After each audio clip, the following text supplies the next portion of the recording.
પણ બાગડતા બાગડતા ધુમાપડ બાગડતા એ ઘોડલું હાંકે જાય પણ ધુમાપડ બાગડતા જાતું હોય એને જ ઘોડલું કહેવાય. બાકી હલે પણ હાલે નહીં અને હવાર અને પાડે ફોડા તારા પગે ઉતારું પાઘડી મને ઘર ભેરો કર ઘોડા. પણ એને ઘોડું નો કહેવાય. કુકડ કંધા મૃગ કંદરીના શત્રુના હૈયે સાલ આ તો તાતા તોરિંગ નીપજે તમે પડ જુઓ પાંચાળ. કુકડ કંધા મૃગ કંદરીના શત્રુના હૈયે આવી પંચકલ્યાણ ઘોડલી માથે બેન ઘોડે હવાર નીકળો ધુમાપડ બાગડતા પણ ધોમ વૈશાખ મહિનાનો તડકો તપે મુઠ્ઠી ભરીને જુવારના દાણા નાખ્યા હોય તો તડ કરીને ધાણી ફૂટી જાય, નાળિયેરી માથેથી ત્રોસો પડે તો ત્રોસાના પાણી હુકાઈ જાય, હણકાના ટાયકા તૂટી જાય. આવો ધમધોકતો તડકો અને ઈ ટાણે ઘોડે હવાર પરહેવે રેબજે અને ને જીવું માંડે કે પાણી દેખાય પાણીએ જીવ જાય કે પાણી દેખાય.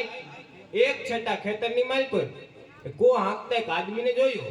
ઘોડે હવારી ઘોડા લગા મળી ખેતર હોહરવા નાખ્યો. એવું ગરીબ ખેડૂ કો હાકે એક જ લુગડું પહેર્યું તો ઉપલું લુગડું તો હતું નહીં. હાડકાનો માળો લબડતા લીરા એવા વરત એ વર્તલી કાગડાવે ઠોલી અને લોહી લુહાણ કરાતા મરી ગયેલ જે બળદિયા ઉમેડીને હાથ તો વણાક થઈ ગયા તેવા એના પૂછડા અને 101 કાણા વાળો કો એ ઉપર આવતા પોણા ભાગનું પાણી એ પાછું કુવામાં વયું જાય. 15 ખોવા જેટલું માંડ બહાર આવે. આવું ગરીબ ખેડૂ કો હાકે ઘોડે હવાર ઘોડાને લઈને ગયો, ઘોડાને પાણી પાયું, પોતે પાણી પીધું, મોઢા માથે નાખ્યું, થોડીક આમ હૃદયની શાંતિ થઈ, આનંદ થયો. પછી નાનકડી વડલાને થડે હથિયાર મૂકી ઘોડાને બાંધી અને પોતે એ પોરો ખાવા માટે થઈને પગ માથે પગ ચડાવીને બેઠો. એટલે એ જે કો આંકતો તો એ ખેડૂને એમ થયું કે પરદેહી માણા હે, જરાક વાત કરીએ. એટલે એ કો આંકતા કે ક્યાં રેવા ભાઈ? રેવા તો ભાવનગર. હા હપાયડા લાગો સિપાઈ. હા હપાયડા લાગો ક્યાં ભાઈ? છૂટો હપાયડો. કે તમે હપાયડા નમક હલાલ કે નમક હરામ?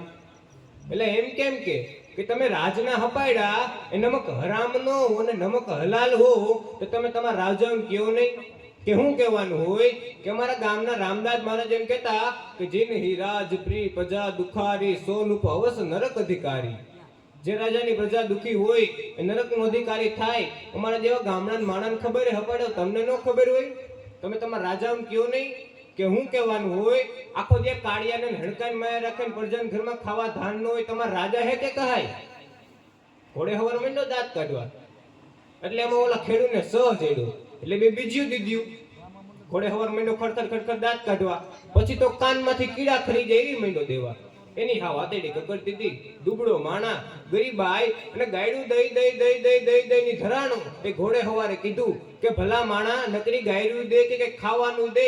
આ તારા આંગણે પરદેહી માણા આવ્યો છે, બપોરનું ટાણું છે, નકરી ગાયડું દે કે ખાવાનું દે. કે ખાવાનું હું દે મારા બાપનું કપાળ? ઘરમાં કઈક હોય તો દઉં ને કે કાંઈ નથી. કે બોડો છે ખાવું? એટલે બોડો એટલે હું? અરે રે તો મારા ગરીબના ભાગમાં માંડ્યું. તમે હપાડ્યો તો ઘીએ ચોપડેલ ઘઉંનું ખાતા હોય તમને બોડામાં થોડો ખબર પડે? પણ એલા વાત તો કર કે બોડો એટલે હું? કેટલા દિનની ખાટી સાઈમાં ઘઉંનું ભડકું નાખીને ચપટીક મીઠું નાખીને દોણીમાં લઈ આવી અને બોડો કહેવાય ખાવો? એલા ભાઈ બોડો તો બોડો, ભૂખ લાગી દે ને. એટલે કોહ મૂકીને આવ્યો, વડલાના પાંદડા ઉતાર્યા, પડીયો કર્યો અને દોણીમાંથી બોડો ઠેલવો. વડલાની છાયા અને કુવાનું પાણી ગરમ ઋતુમાં ટાઢા હોય ને ટાઢી ઋતુમાં ગરમ હોય. ટાઢો હમાર જેમ થઈ ગયો તો વડલાની છાયા બોડો. એક પડ્યો, બીજો પડ્યો, ત્રીજો પડ્યો, પછી દોણી ઊંધી વાળી દીધી. પોતાનું આ કઈ વધ્યું નહીં પણ સંતોષ લીધો કે મારા આઈસરાજે તો બોડો ખાધો. એમાંય ધરાઈ ગયો, સંતોષમાં ધરાઈ ગયો. ઘોડે હવારે ઘડીક વાર આરામ કરી રોંઢાનું ટાણું થયું, બે સુટિયાવા નાળાવા દીર્યો એટલે ઘોડાને માથે હરંગામ નાખ્યો, હથિયાર મૂક્યા અને પછી ઓલાને પૂછ્યું કેલા કયું ગામ? કે બાપુ ગામ તો ભૂંભલી. ડાયરીમાં લીખું ભૂંભલી. એટલે તારું નામ? કે હુંડો માડી. ડાયરીમાં લીખું હુંડો માડી. તા જોડીને એવું તું નામ કેમ લખ? કે ભાવનગર આવીને ભેડા થાય તો ઓળખાણ તાજી રહે ને. એટલે બે હાથ પાછળ એમ કે ભગવાન કોઈ ભાવનગર નો દેખાડે. અલા એટલો બધો ભાવનગર થી શું કરવા નારાજ છું? કે ભાવનગર આવી એટલે તમારા જેવા હપાડાવે ઠોહા મારીને વેઠા ઉપાડી દીનો નાચ કોઈ ભાવનગર નો દેખાડે. ઘોડે હવાર તો મરક મરક મરક દાંત કાઢે અને ઘોડી માથે રાંગ વાળી બાગડતા ધુમાપડ બાગડતા બાગડતા ધુમાપડ ઘોડલું ઉપડ્યું અહીંયા બરોબર રાત ગઈ અને હવાર થયું એટલે હોંડો મારી હાથમાં વર્તલી બોડાની ડોણી લઈને બરોબર રોહરીની પાયરે આવ્યો તા બે પોલીસ વાળા આવીને ઉભા રહ્યા પેલા હોંડો મારી તારું નામ કે હા ભાઈ મારું નામ કે 1800 પાદરના ધણી મહારાજ વજય સંઘે તેને ભાવનગર બોલાવ્યો છે એટલે ધ્રુજતો જે બોડાની ડોણી હતી એ ઉહરીની પાયરે મુકતા એની ઘરવાળીને કે મારા રામ રામ સમજજો કે કેમ કે તૈન તહુની લલુડીકા લખણે નોતીને બે કટકા મંડી ગઈ હતી દેવા ઓલા હપાડે ભાવનગરના રાજાને જઈને કીધું નટાણમાં તેડા આવ્યા ઉપડો પોલીસ વાળા ભેડો રસ્તાની માલિકો હેરોજન સાહેબ પોતાને ધુંબા મારતો જાય હે જીવ આવેલા માણાને બોડો ખવડાવીને રવાના કરી દીધો તો તારા બાપનું જાતું તો હું મંડી ગયો તો બે કટકા દેવાતી પોતાને ઘરે ચીટલા ભરતો જાય પોતાને ઘરે થપાટું મારતો જાય પોતાને કોસતો જાય અને ધીમો ભાવનગર આવ્યો અને ભાવનગરની કચરાની માલિકો પગ દીધો 1800 પાદરનો ધણી ગોહેલવારની ધરતીનો એ કચેરી ભરીને બેઠેલ અને હુંડા માળીએ પગ દીધો તો પગ હચેથી ધૂળ હરકવા માંડ્યો હાય આ તો કાલનો ઘોડે હવાર આ જીવને ક્યાં ખબર હતી કે બે કટકા દઉસી મોઢા મળ દઉસી મંડુઈ થર ધ્રુજવા ભાવનગર મહારાજે એટલું કીધું કે હુંડા કેમ ધ્રુજ કે બાપુ બધુંય જાણો બાપ મારા છોકરા રખડી પડશે મારી કકડી આતૈડી બોલાઈ ગયું બાપ મારા છોકરા રખડી પડશે ઈશારો કર્યો માણા નિશારો કર્યો બેહવા દીધું પાણી પાયું અને પછી હાથ નાખ્યો કે પણવનભાઈ ક્યાં બાપુ એક ત્રાંબાન પતરું લઈ આવ્યો ત્રાંબાન પતરું મંગાવ્યું કે બાપુ કાંઈ લખું કે હા ત્રાંબાન પતરાન માલિકો લખો 12 કોહની 8 હાથી વાળી જમીન લખ્યું 12 કોહની 8 હાથી વાળી જમીન કે બાપુ બીજું કાંઈ કરે પણવનભાઈ કલાના બળદિયા જોઈને આવું મરી ગયેલ જેવા બળદિયા છે એવા બળદિયાથી કઈ ખેતી થોડી થાય કે તો લખો 6 બળદ લેખા 6 બળદ કે બાપુ બીજું કાંઈ કે પણવનભાઈ જેને ઘરે આવડી જમીન હોય હવા રૂડા બળદિયા હોય અને કાલ સવારે મારો વાલીનો હોય મહેરબાન થાય તો આવડી જમીનમાં શું આવે રેતી કે તો લખો બાળ કરસી બાજરો લખ્યું બાળ કરસી બાજરો કે બાપુ બીજું કાંઈ કે પણવનભાઈ જેને ઘરે આવડી જમીન હોય ઓડો વાવવાનો બાજરો હોય એની ધણિયાની કોકનીને દોણકી લઈને સાય માંગો છો તો ભૂંડી ન લાગે કે બાપુ એની ધણિયાને તો ભૂંડી જ લાગે ને કે તો લખો 4 દૂધની ભેહું લખ્યું 4 દૂધની ભેહું કે બાપુ બીજું કાંઈ કે પણવનભાઈ કે બાપુ બીજું કાંઈ કે હવે નીચે લખો 1800 પાદરના ધણી એ મહારાજ વજય સંઘજીને બોડો ખવડાવ્યો હતો એની મોજમાં લખ્યું બાપુ બીજું કાંઈ કે હુરત ચાંદો રે ત્યાં સુધી હુંડા માળની ધરતી ઉપર ભાવનગરનો કોઈ કર નહીં મેઘાણીજી લખે છે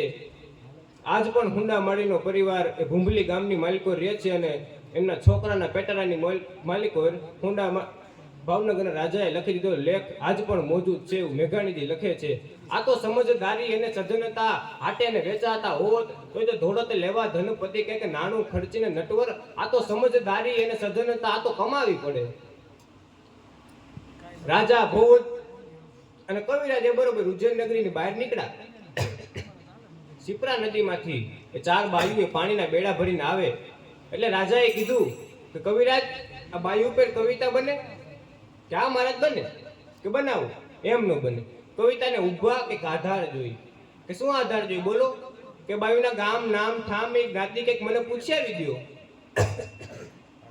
તો હું કવિતા બનાવી દઉં ટૂંકમાં એક માણાને મોકલો પૂછીને આવ્યો કે કીધું મહારાજ મજાની વાત એ છે કે 4 બાજુ છે ઉજ્જૈનીયું પણ નોખી જ્ઞાતિની છે કે કોણ છે એક વંજારના ઘરેથી વંજારણ એક હુતારના ઘરેથી હુતારણ એક હોનીના ઘરેથી હોનારણ કે કવિરાજ કવિતા બને કે આ મહારાજ બને કે બનાવો કે બંજારી રહેશે નહીં પછી રહેશે સુતારી કવિરાજ ઉભા રહી ગયો કેમ હજી શબ્દ ઉપડા છે ને શબ્દ ઉપાડવા જોઈએ અને દુહાનો ભંગ ન થવો જોઈએ ને 4 બાજુ દુહામાં આવી જવી જોઈએ અને દુહો એમ વર્ણન નો હોવો જોઈએ કે રામાયણ નો હોવો જોઈએ કે મહાભારત નો હોવો જોઈએ કે ભાગવત નો હોવો જોઈએ કે ગીતા નો હોવો જોઈએ અને 4 બાજુ દુહામાં આવી જવી જોઈએ કે આ મહારાજ તો દુહો પૂરો કરો એટલે દુહો પૂરો કર્યો કે બંજારી રહેશે નહીં રહેશે સુતારી આ હોનારી જાહે સરી એમ કે છે કુંભારી સરળ અર્થ કરો એટલે એટલો થાય વંજારણ નહીં રહે ઉતારણ રહી જાય હોનારણ વહી જાય કુંભારણ કહી જાય આ સીધો અર્થ પણ એ તો શરત મુકાણી હતી કે તો કવિરાજ કે આ શાસ્ત્રનો દુહો છે મહારાજ રામાયણનો એ તો કયા સમયે કોણે કીધો, કહેવાનું કારણ શું? મેઘનાથના મૃત્યુ પછી એ સુલોચનાએ રુદન આરંભ કર્યું અને સુલોચનાને છાની રાખવા માટે થઈને મંદોદરી ગયા અને કુંભકર્ણને ઘરેથી બહાર જતા હતા કે બૈદરાણી જેઠાણી ભેળ્યું થયું. કુંભકર્ણના ઘરના મંદોદરીને આ દુહો કીધો કે બંજારી રહેશે નહીં, વનમાં રહેવાવાળી સીતા એ ધરતીની પુત્રી છે, ધરતીમાં હમાઈ જાય, તમારા હાથમાં નહીં આવે. સીતાના સપના જોવાના રહેવા દે કે બંજારી રહેશે નહીં. પછી રહેશે શું? તારી હું ઇજ્જત રહે, તારી હું આબરૂ રહે, તારી હું લાજ રહે. આ હોનારી જાહે સરી, આ હોનાની લંકાએ સરી જાહે. સીતાજી ઋતુપુરાનું કાંકરીએ તાણી જાય ને કાંકરી નહીં રહેવા દે કે હોનારી જાહે સરી. એમ કે છે કુંભારી, એમ કુંભકર્ણને ઘરેથી બાઈ કે છે.